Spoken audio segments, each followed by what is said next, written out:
suis à la fois honoré et touché dans ma chair froide et chaude d'être invité ce soir parmi vous pour rendre hommage à Aimé Césaire, pour faire d'Aimé Césaire à travers mes poèmes.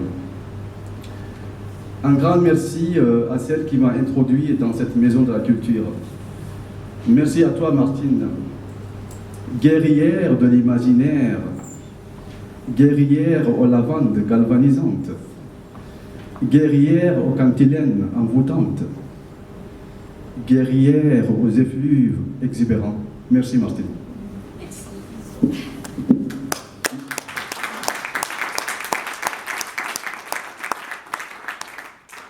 Merci à l'essentiel.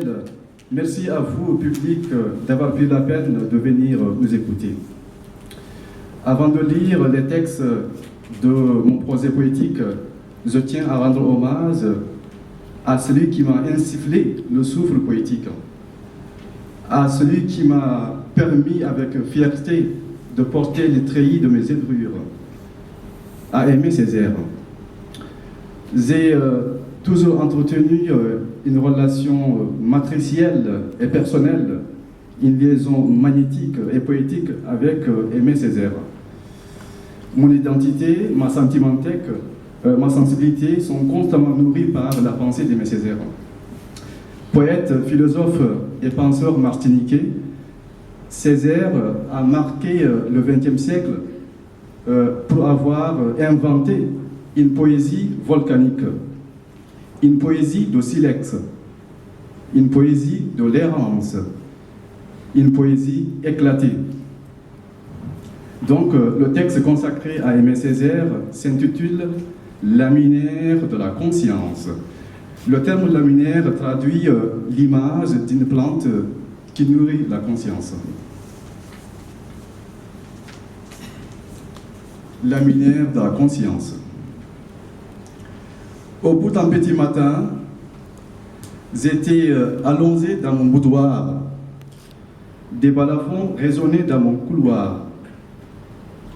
Au bout d'un petit matin, je somnolais dans ma petite pièce. Mon engin me réveilla d'une voix vivace. Et la France me dépêcha une épître élégiaque. Cette épître a traversé la violence des archipels. Cette épître a parcouru les lagons du large. J'ai traversé à mon tour des fleuves et des forêts d'ambus vierges pour retrouver le vent du large qui soufflait sur la stèle du calcédra royal. Ô toi, laminaire, je ne laisserai pas la parole au cadastre. Je ne laisserai pas les conquérants de l'aube travestir ta mémoire. Je ne laisserai pas, non.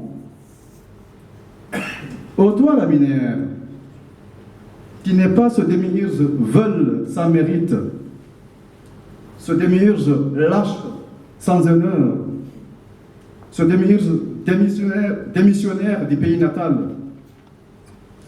Ô toi, laminaire, ta poésie est celle d'un vicaire qui fendille la poitrine des volcans en zizine, qui réveille des huîtres perlières, qui réconforte les opprimés dans l'ombre, qui maintient les rasiers dans l'extase.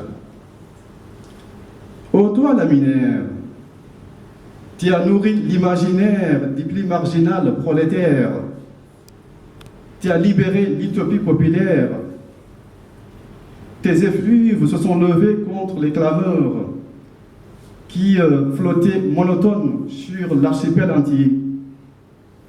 Ta main de lumière a caressé les paupières des peuples caribéens.